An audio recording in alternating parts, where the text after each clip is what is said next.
ပွဲကစားရှင်ကလည်းပြီးဆုံးဖို့နီးကပ်လာပြီဂိုးကလည်းမရသေးဘူးတစ်ဖက်တင်းကလည်းပိတ်ဆို့နေတော့ကျွန်တော်ဂိုးသွင်းရခတ်နေတယ်ဒါဆိုရင်တော့ဒီလိုမျိုးရှင်တွေကိုပြောင်းလဲပေးနိုင်မဲ့ Super Set Skill ပါတဲ့ player တယောက်တော့ကျွန်တော်တို့အသင်းမှာပါသွားတင်ပါတယ် Okay အားလုံးမင်္ဂလာပါကျွန်တော် Game MDS ကနေကြိုဆိုပါရစေကျွန်တော်ဒီနေ့ဗီဒီယိုမှာတော့ eFootball မှာအနိုင်ရဖို့အတွက်အရေးကြီးတဲ့ skill တစ်ခုဖြစ်တဲ့ကျွန်တော် Super Set Skill အကြောင်းကိုပြောပြပေးတော့ပါမယ်အရင်ဆုံးဗီဒီယိုလေးမစခင်မှာ channel လေးကို subscribe လုပ်ထားဖို့မေ့ပါတယ်ကဲအရင်ဆုံး Super Set Skill အကြောင်းကိုကျွန်တော်လေ့လာကြည့်အောင်ပါ Super Set Skill ဆိုတာကြောင့်ဒုတိယပိုင်းမှာလူစားဝင်လာတဲ့အခါကျရင်အဲ့ဒီကစားသမားရဲ့စွမ်းဆောင်ရည် stat တွေကိုမြင့်တင်ပေးလိုက်တဲ့ skill တစ်ခုပါဒီ scale ပါတဲ့ကစားသမားကိုကျွန်တော်တို့ပထမပိုင်းကလေးကသုံးမယ်ဆိုရင်သူ့ရဲ့စွမ်းဆောင်ရည်အပြည့်အဝကိုခံစားရမှာမဟုတ်ဘူးအဲ့လိုမဟုတ်ပဲဒုတိယပိုင်းကျမှလူစားဝင်ကစားသမားအနေနဲ့သုံးမယ်ဆိုရင်ကျွန်တော်တို့ကသူ့ရဲ့ potential အပြည့်အဝကိုအသုံးချခွင့်ရပြီးတော့ကျွန်တော်ပို့ပြီးတော့ရုံးအားကောင်းလာတာတွေပို့ပြီးတော့မြန်လာတာတွေကိုသွင်းတေချလာတာမျိုးတွေကိုတွေ့ရမှာပါအဲ့တော့ဘယ်ချိန်မှထဲတာအကောင်းဆုံးဖြစ်မလဲအကောင်းဆုံးကတော့ကျွန်တော်မိနစ်60နောက်ပိုင်းမှာထဲတာအထီအောင်ဆုံးပါပဲ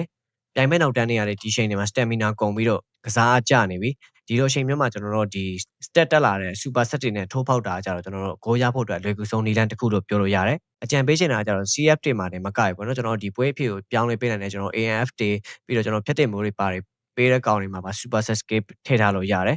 ငကို origin တွေမပါဘူးဆိုရင်ကျွန်တော် scale token တွေတုံးပြီးတော့ဗောနော်ကျွန်တော်လူစားလေးမဲ့ကောင်တွေမှာ super set scale တွေထည့်ထားတာပိုကောင်းတယ်ကဲဒါကတော့ eFootball မှာအသုံးဝင်ဆုံး scale တွေထဲကတစ်ခုဖြစ်တဲ့ super set scale အကြောင်းပဲဖြစ်ပါတယ်ဘာသာတော့ဘေး player တွေကို super set အနေနဲ့သုံးဖြစ်ကြတယ်အောက်က comment ထဲမှာဝင်ရောက်ဆွေးနွေးသွားလို့ရပါတယ်အားလုံးပဲနောက်ဗီဒီယိုတစ်ခုမှာပြန်ဆုံပါမယ် see you guys